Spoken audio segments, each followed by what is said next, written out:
Hi, this is Revathi. Welcome to అందమైన కథల పొదరిల్లు. మంచి మనసులు ఎపిసోడ్ నెంబర్ 49 వినిపించబోతున్నాను. నేను నిజమే చెప్తున్నాను. మీరు కోరుకున్నట్టే ఖచ్చితంగా దివ్యకి విడాకులు ఇస్తాను అంటూ వంశీ అతని నిర్ణయాన్ని బాధగా చెప్తాడు. అనుకున్నది సాధించబోతున్నందుకు విజయ గర్వంతో మాలినీదేవి చూస్తుంటుంది. కాకపోతే దివ్య చేత విడాకులు కొప్పించడానికి నాకు 6 నెలల టైం కావాలి అంటాడు వంశీ. మాలినీదేవి ఆశ్చర్యపోతూ 6 నెలల టైమా? అంత టైం ఎందుకు అని అనుమానంగా అడుగుతుంది. ఇప్పటికిప్పుడు దివ్య దగ్గరికి వెళ్ళి డివోర్స్ కావాలని అడిగితే తన గుండె ఆగిపోతుంది.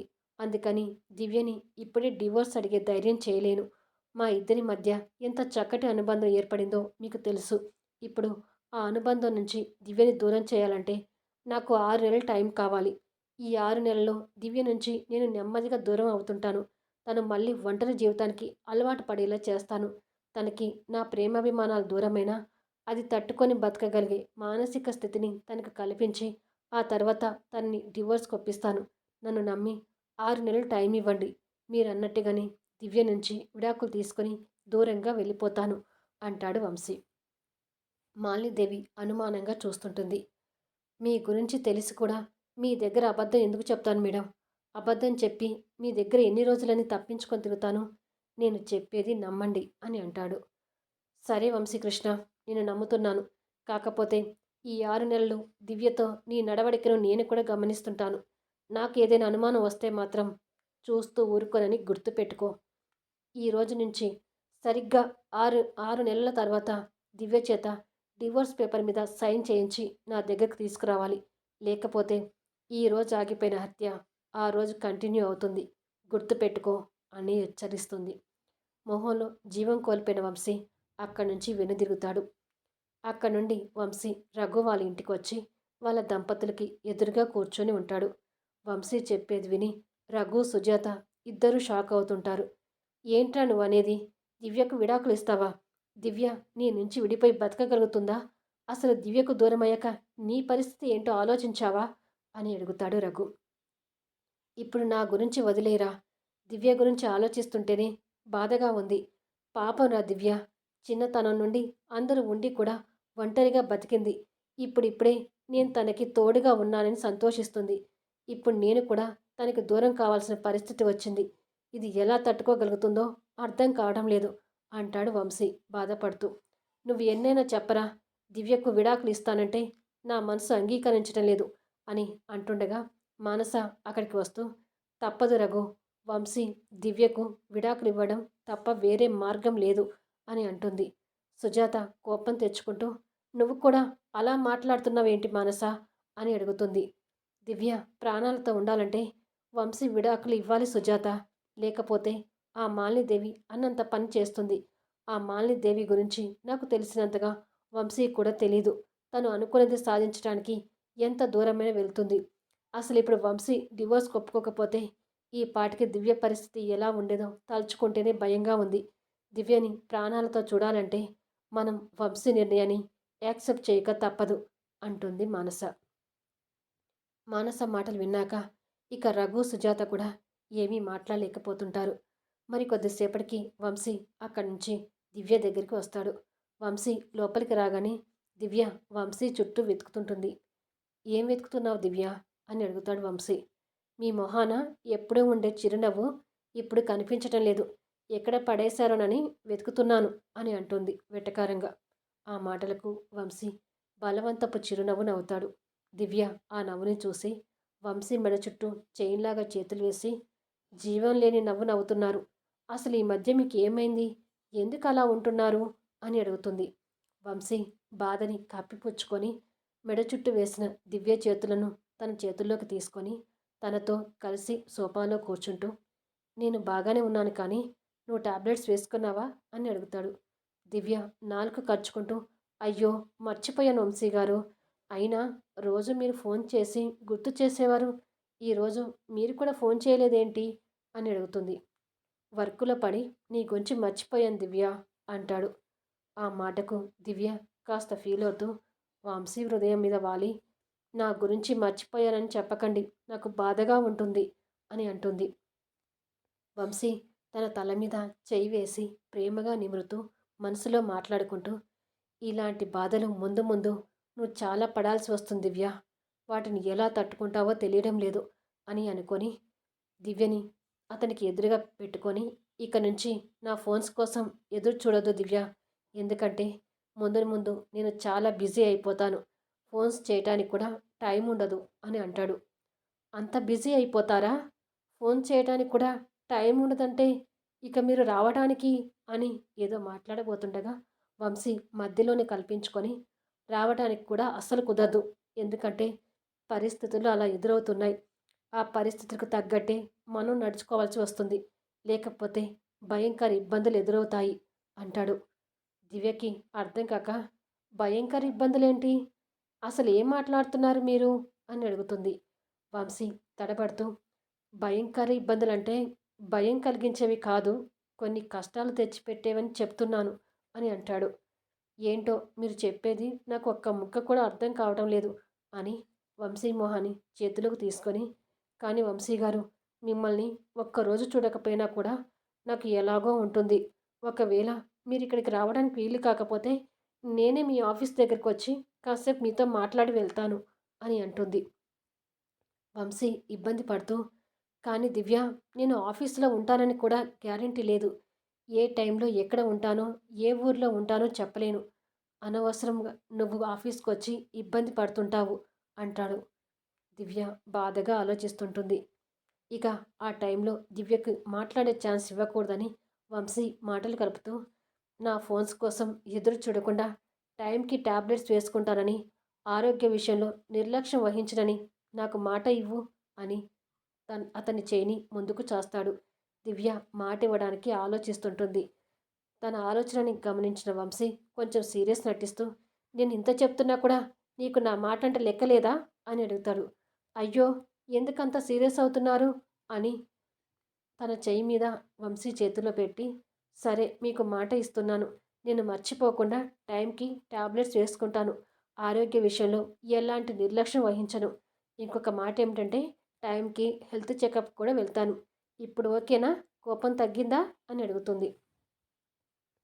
ఓకే, తగ్గింది. కానీ ఇచ్చిన మాటను ఎంతవరకు నిలబెట్టుకుంటావు అని అడుగుతాడు.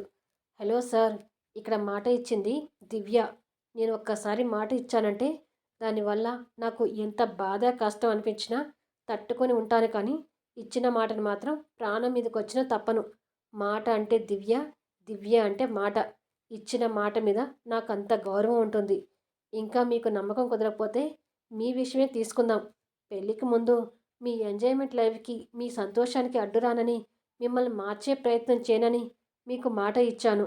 ఎప్పుడైనా నేను మాట తప్పినట్టు మీకు అనిపించిందా అని అడుగుతుంది. లేదు అన్నట్టుగా వంశీ తల ఊపుతాడు. అది దివ్య అంటే అని క్షణం ఆలోచించి సోఫాల నుంచి కిందికి వచ్చి వంశీ ఒడిలో తలపెట్టి కూర్చొని, అంటే మీరు కూడా నాలాగే మాట తప్పే మనిషి కాదులేండి. ఎందుకంటే నేను పెట్టిన షరత్కి నిజాయితీగా కట్టుబడి ఉంటున్నారు. జీవితాంతం నాకు తోడుగా ఉంటానని మాట ఇచ్చి నాలో ధైర్యాన్ని నింపి మన బంధానికి విలువ ఇస్తున్నారు. ఇది చాలు మీ నీడలో ఆనందంగా ఉండటానికి అని అంటుంది. ఆ మాటలు వింటున్న వంశీ కలలో నీళ్ళు గిర్రున తిరుగుతాయి. వెంటనే దివ్యకు కనపడకుండా కన్నీళ్ళు తుడుచుకుంటాడు.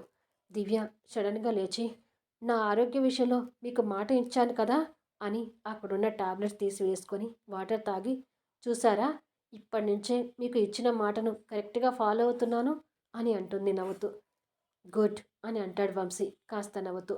ఇద్దరం కొద్దిసేపు అలా మాట్లాడుకున్న తర్వాత, ఇక నేను వెళ్తాను అని వంశీ సోఫాల నుంచి లేస్తాడు. దివ్య కూడా లేస్తూ మాటల్లో పడి టైంని గమనించలేదు. చీకట్లో డ్రైవింగ్ ఇబ్బంది అవుతుంటుంది, జాగ్రత్తగా వెళ్ళండి అని అంటుంది. వంశీ బయటికి వెళ్ళటానికి డోర్ దగ్గరికి వచ్చి తనని ఆప్యాయంగా చూసి, జాగ్రత్త అని చెప్పి వెళ్ళబోతుంటాడు. ఆగండి అని అంటుంది దగ్గరికి వచ్చి. వెళ్ళబోయిన వంశీ ఆగి దివ్య వైపు ఇబ్బందిగా చూస్తుంటాడు. దివ్య బుగ్గమూతి పెట్టుకుంటూ, ఏంటి నా మామూలు ఇవ్వకుండా మర్చిపోయి వెళ్తున్నారు అని అడుగుతుంది. దివ్య ఏం అడుగుతుందో వంశీకి అర్థమై కూడా అర్థం కానట్టు నటిస్తూ, మామూలు ఏంటి అని అడుగుతాడు. మామూలు అంటే అర్థం కాలేదా? అదే, నా నుదుటి మీద ముద్దు పెట్టకుండా మర్చిపోయి వెళ్తున్నారు అని అంటుంది ఫీల్ అవుతూ. వంశీ ఇక తప్పదని అన్నట్టుగా తన మొహాన్ని చేతిలోకి తీసుకొని తన నుదుటి మీద ప్రేమగా చుంబిస్తూ, ఈ అభిమానానికి నిన్ను దూరం చేయాలని కావాలని మర్చిపోయినట్టు నటిస్తూ వెళ్ళబోయాను దివ్య. నాకు తెలిసి నిన్ను ఇలా దగ్గరకు తీసుకొని ఆప్యాయంగా ముద్దు పెట్టడం ఇదే చివరిసారి అవుతుందేమో అని మనసులో అనుకుంటూ కన్నీళ్లు పెట్టుకుంటాడు. తిరిగి దివ్యను వదిలి కన్నీళ్లు తుడుచుకుంటుంటే, కంటిలో ఆ నీళ్ళేంటి వంశీ గారు అని అడుగుతుంది దివ్య. వంశీ కళ్ళు నలుపుకుంటూ, అది కళ్ళలో ఏవో నలకలు పడ్డాయి, అందుకే కన్నీళ్ళు వస్తున్నాయి అని అంటాడు. అవునా, పోనీ కొద్దిసేపు ఉండి వెళ్తారా అని అడుగుతుంది. పర్వాలేదులే దివ్య, నేను వెళ్తాను, నువ్వు జాగ్రత్త అని అంటాడు. నేను కారు వరకు రానా అని అడుగుతుంది. వద్దులే, ఇప్పటికే చాలా లేట్ అయింది, ఇక నువ్వు వెళ్ళి పడుకో అని చెప్పి బయలుదేరుతాడు. వంశీ కార్ దగ్గరికి వచ్చి డ్రైవింగ్ సీట్లో కూర్చొని అప్పటి వరకు కష్టంగా ఆపుకుంటున్న దుఃఖాన్ని ఒక్కసారిగా కన్నీటి రూపంలో బయటికి వెళ్ళకక్కుతూ, సారీ దివ్య, నీకు ఇచ్చిన మాట మీద నిలబడలేకపోతున్నాను. నిన్ను మళ్ళీ ఒంటరిదాన్ని చేసి మన బంధాన్ని శాశ్వతంగా దూరం చేయబోతున్నాను. నన్ను క్షమించు అని అనుకొని కార్ స్టార్ట్ చేసుకొని వెళ్తాడు. మరుసటి రోజు రాత్రి టైం 11 అవుతుంటుంది. వంశీ బెడ్రూమ్లో బెడ్ మీద కూర్చొని వాళ్ళ పెళ్లి ఫోటో పట్టుకొని దివ్య గురించి ఆలోచిస్తూ, ఒక్కరోజు దివ్య చూడకపోతేనే ఎలాగో ఉంది, ఇక ముందు ముందు ఈ నరకాన్ని ఎలా భరించాలో అని అనుకొని బాధపడుతుంటాడు. ఇక్కడ దివ్య చేస్తున్న డిజైన్ వర్క్ని పక్కకు పెట్టి పడుకోవటానికి బెడ్ దగ్గరికి వచ్చి, ఇవాళ వంశీ గారిని చూడలేదు, ఫోన్లో కూడా మాట్లాడలేదు, ఇప్పుడు ఆఫీస్ టైమింగ్స్ కాదు కాబట్టి ఇప్పుడు ఒకసారి ఫోన్ చేస్తాను అని ఫోన్ తీసుకొని వంశీకి ఫోన్ చేస్తుంటుంది. దివ్య కాల్ చూసి వంశీ ముందు సంతోషపడి తర్వాత పరిస్థితుల్ని గుర్తు తెచ్చుకొని బాధగా ఫోన్ లిఫ్ట్ చేసి హలో అంటాడు. వంశీ గొంతు వినగానే దివ్య సంతోషపడుతూ, భోజనం చేశారా వంశీ గారు అని అడుగుతుంది. చేశాను అని అంటాడు. దివ్య నవ్వుతూ, కొద్దిసేపు మీతో మాట్లాడదామని కాల్ చేశాను వంశీ గారు అని అంటుంది. వంశీ దివ్య ఫోటోని తడుముతూ కన్నీళ్లు పెట్టుకుంటూ చాలా కష్టంగా మాటలు కదుపుతూ, నేను హోటల్ రూమ్లో గర్ల్ ఫ్రెండ్తో ఉన్నాను అని అంటాడు. అది విని దివ్య ఇబ్బంది పడుతూ, సారీ వంశీ గారు, సారీ, ఈ టైంలో కాల్ చేసి మిమ్మల్ని డిస్టర్బ్ చేశాను అనుకుంటా, నన్ను క్షమించండి, ఉంటాను అని టక్కున ఫోన్ పెట్టేస్తుంది. దివ్య మాటలకు వంశీ ఇంకాస్త బాధపడుతూ ఫోన్ని పక్కకు పడేసి, ఒకప్పుడు దివ్య మంచితనం గురించి తెలియక ఇలా ప్రవర్తించి బాధ పెట్టాను, కానీ ఇప్పుడు కావాలని బాధ పెడుతున్నాను అని అనుకొని ఫోటోని గుండెకి హత్తుకొని కన్నీళ్ళు పెట్టుకుంటాడు.